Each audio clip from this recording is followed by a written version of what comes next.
রাজপথে নেমেছে।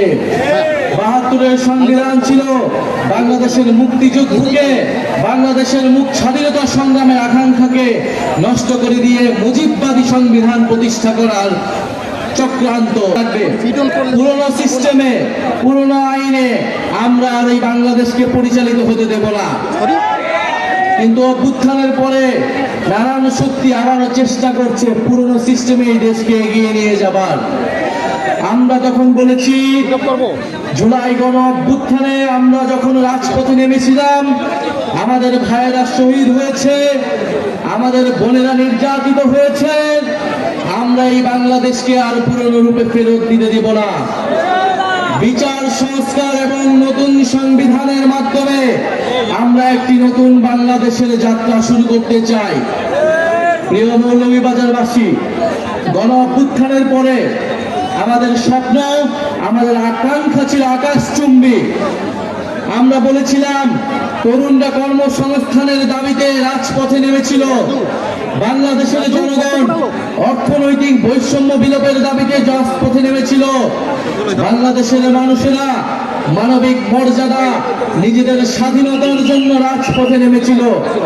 আমরা হয়তো সেই স্বাধীনতা গণতন্ত্র পেলেও আমরা এখনো আমাদের অর্থনৈতিক স্বাধীনতা, আমাদের কর্মসংস্থানের যেই দাবি, সেই দাবি আমরা এখনো পূরণ করতে পারি নাই।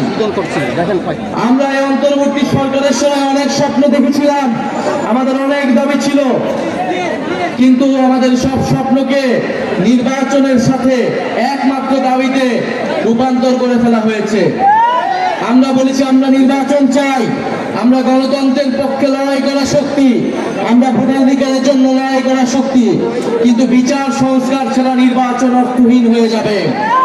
এই নির্বাচনকে জনগণ গ্রহণ করবে না। ফলে বিচার এবং সংস্কারের যতটুকু আমরা এগিয়েছি, তার পক্ষে আমাদেরকে আরো ঐক্যমত করে আমাদেরকে নির্বাচনের দিকে যেতে হবে।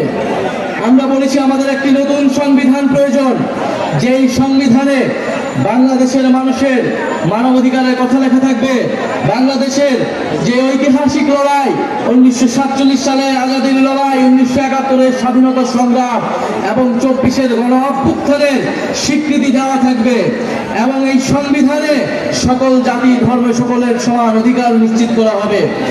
সেই নতুন সংবিধানের বিপক্ষে দাঁড়িয়ে যাচ্ছে বিভিন্ন রাজনৈতিক শক্তি। ৭২-এর সংবিধানকে রক্ষা করার জন্য বিভিন্ন গোষ্ঠী রাজপথে নেমেছে।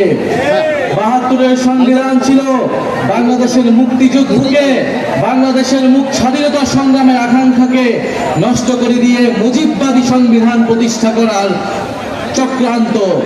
আমরা সেই চক্রান্তের ভিতরে গত 54 বছর ছিলাম, কিন্তু জুলাই গণ অভ্যুত্থানের মাধ্যমে আমরা সেই চক্রান্ত থেকে বের হতে চাই।